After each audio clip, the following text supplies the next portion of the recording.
Coming up this week on Not So Live, I'm joined by the same two YouTubers as last week. Yeah, roll the titles.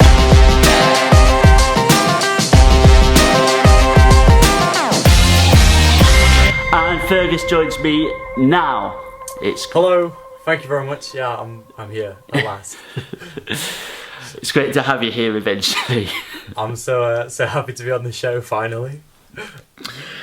So, how long have you been making YouTube videos for now? Well, I originally started making YouTube videos when I was like 13, 14, and they were just awful, so there's no way you can find them on the internet at all. I've got them saved somewhere for maybe a good reaction video. And then I started remaking them at about the age of 15, in December 2015, I think I'd say. And they started to turn alright, but my evolution of Fergus Adderley is something cool, I guess you could say that. And do you think since you've been making YouTube videos, you've improved as a YouTuber? Yes, definitely, because you can see from when I first started that they were not so good. The editing was awful, I was scared of being heard and whatnot, and I was looking awful. And now I'm looking a bit better, I sound better, and I've matured, because me myself, I don't like watching younger YouTubers. I feel like I prefer watching older YouTubers than little teens on the internet, so I guess that makes sense in a way. Yeah, I guess. So who do you watch on YouTube then? Oh, you know, I've stopped watching the YouTubers I used to watch, and now I'm watching smaller YouTubers and my friends make videos. Of course I watch EthanRylettTV, of course. Who Jack doesn't? McLean. Yeah, that's true. Jack McLean, I've watched a bit of his. Film Fanatics. I've literally loads of people that have been on your show I watch, and then Ali. I still watch a bit of iDubbbz, Phil for Frank, although you shouldn't, but you do it anyway. Max Mofo, and a lot of wrestling channels, because I'm a wrestling fan myself, so I enjoy watching wrestlers a lot. Yeah. Yeah, so it seems like Not So Live's created a community of people. Yeah, I've joined the community finally. So, you say you like watching wrestling. Do you wrestle as well or not? That's true. I used to wrestle for a few months, and then I had to stop because of exams, and I've been raring to go back, but exams came back. So I kind of really want to get back into it, because I really wanted to use YouTube as a gimmick, because I think that would be something different. So we'll see, you never know. You can come on I'll invite you to my wrestling shows if I can go on Not So Live again. Depends how this interview goes to whether you come back or not. Please God, please God. So, going back to what I was asking you before then, out of everybody you watch, have you got a favourite YouTuber? Answer wisely. Okay, well of course it's EthanRylettTV, because he's got an original series. I mean, I've actually not seen anything like this on the internet yet, other than like the clips of the Jimmy Kimmel Show and Jimmy Fallon, or whoever you watch, whoever the geezers are. So yeah, you're pretty cool, I guess. Right answer there. So, you said you started making videos a couple of years ago. Did you have a reason why you started making them or not? My main reason was because, alright, so I remember when I was younger, I really wanted people to know the name Fergus Adderley, because not many people liked me that much. But now, when I stopped and restarted, a lot more people enjoy me, and I like making people laugh a lot, and I want to give back what YouTubers I've watched from YouTube, and I want to give it back to the YouTube community out there. I want to share my love of YouTube. So yeah. So you basically just did it for the fame? No. I used to, but now I enjoy just having a laugh in front of the camera, like, especially with you. Like, oh, this is sick. It's a dream. And where would you like to see your channel go? International. No, I want to. I'll go back to my previous point there. No, I just want to kind of get myself around the place, and I kind of really want to go into the future doing something into broadcasting, so I kind of see it as a push into that industry, I guess. So I kind of want to head towards radio or BBC, because that's what Fergus Adderley wants to do, I guess. I love how you talk about yourself in the third person. Yeah, Fergus Adderley only talks in there. It's like I'm speaking to Fergus Adderley's spokesperson or manager here, and And here is the Fergus Adderley. He costs around $999. Etc. yeah. So, if you could collab with any YouTuber, who would you like to collab with? Oh, am I allowed to say? Well, I've already collabed with you, so sorry, I can't say you. Probably, I'm thinking big here. I'm thinking iDubbbz, Filthy Franks, and Max Mofo, because I don't know if you've ever seen them, but I cry myself to sleep with them with laughter.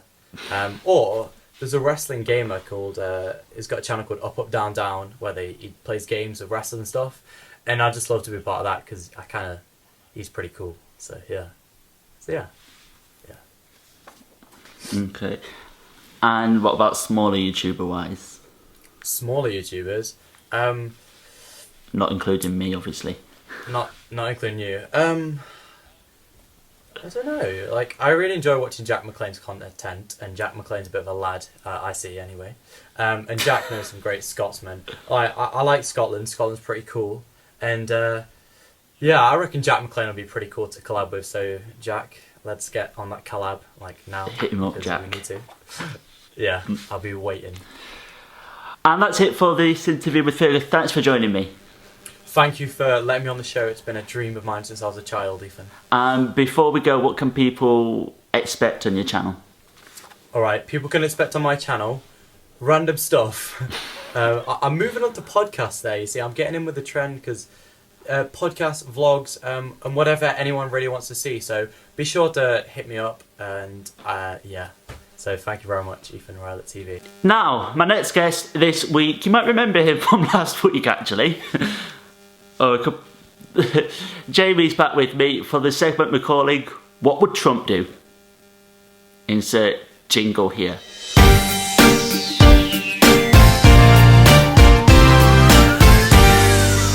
Jingle, I love that jingle. That's an amazing jingle, 10 out of 10.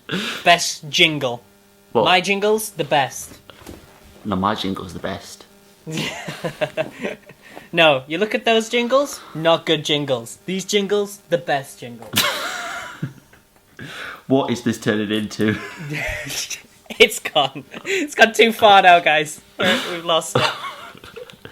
Technical difficulty after technical difficulty. I can't even speak now, look.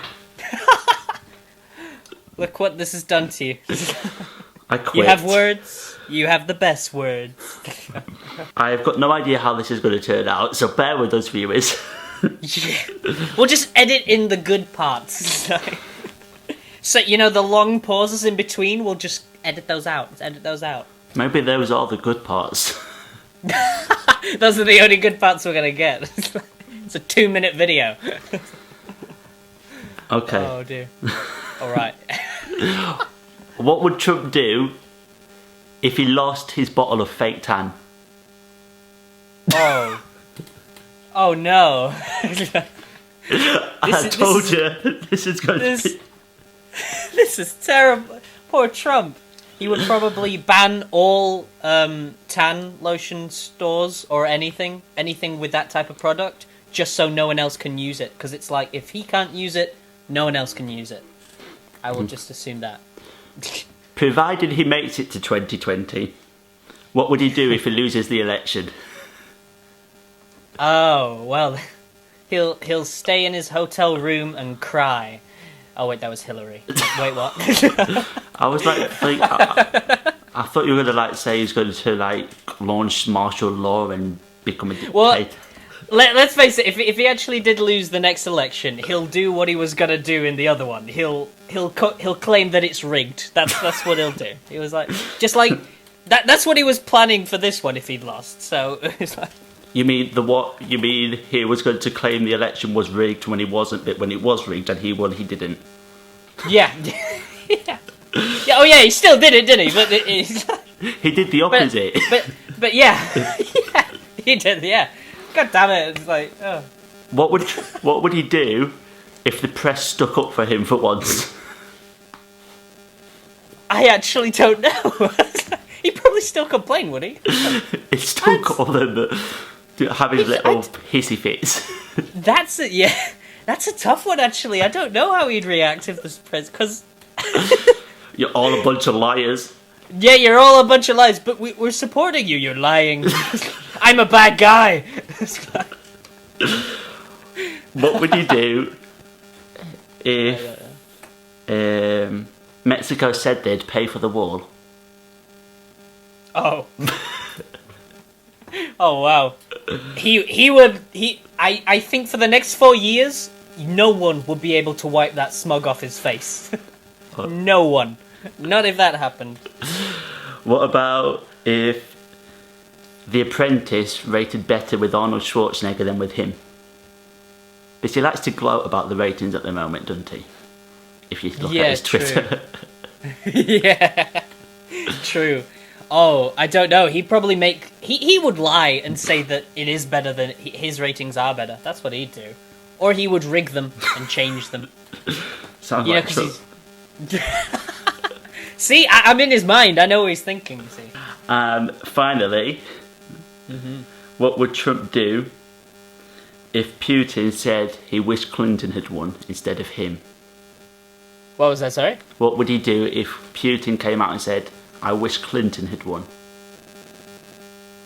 He seems to be so... he's really, like, kissing up to Putin, so he'd probably be like, yeah, you're right. Yeah, we should be best buddies. Oh, yeah. Yeah, you're so right. Can we be friends? I swear. And not You're a realise nice what guy. happened. Yeah, not realise what he actually said. Like, he probably just heard Trump's the best or something in his head and be like, yeah, he's right. I am the best. I don't know if you saw my video last week, no, a couple of weeks ago, yesterday, the day we're filming this, where I said that Trump's presidency is like Apple's iMessage if you press the middle button all the time. It comes out with the most gobbledygook sentences ever. Yes, I did see that actually. I remember that. Very nice. Very nice with your little jokes there. I came up with that myself. I'm a big boy now. You're a big boy. You make those jokes all on your own. Why is it not on Twitter? That's where those jokes need to go as well. Yeah. Because that's where he'll see them. Anyway, do make sure you go check Jamie out if you want more of these conspiracies. So yeah, to make more conspiracies, we'll make conspiracies on Trump. I swear. Nothing else. Just Trump. We've seen monuments around the UK light up in colours of flags of other countries. We've seen the Eiffel Tower go dark to honour the victims of terror attacks in Paris, in Brussels, in Orlando, and from others all around the world. But on Wednesday night, it went dark to honour the victims of the Westminster terror attack. We never thought that a terror attack would happen in the UK. It was always in the back of our mind. We were told to expect it, but we never thought it would become reality. Wednesday afternoon, it did, when a lone terrorist attacked Westminster. He mowed down over 20 people on Westminster Bridge before attempting, we think, gain access of the Houses of Parliament. 4 innocent people were killed that day, including an unarmed police officer, PC Keith Palmer. He gave his life protecting the lives of others. Terrorists' main aim is to try and prevent the life we know, to try to prevent us from having the freedoms we have and we don't realise, from try to make us hate each other, and to try to stop us being so inclusive and accepting of other cultures. They want us to live in fear. Instead of doing that on Wednesday, people commuted home on the Underground, more sombre than normal, but they still did. People still went out for meals with their friends and family, perhaps with the thought of what had just happened in the back of their mind, but they still carried on with their lives. It's going to be in people's minds for a while, and rightly so. It goes without saying that this week's episode is dedicated to those affected by the attack in Westminster, to their families, and to the emergency services who ran towards the atrocities while screaming at others to run away. Like I said, it didn't feel right to do a monologue this week when such terrible things had happened. But we will be back next week. Goodbye.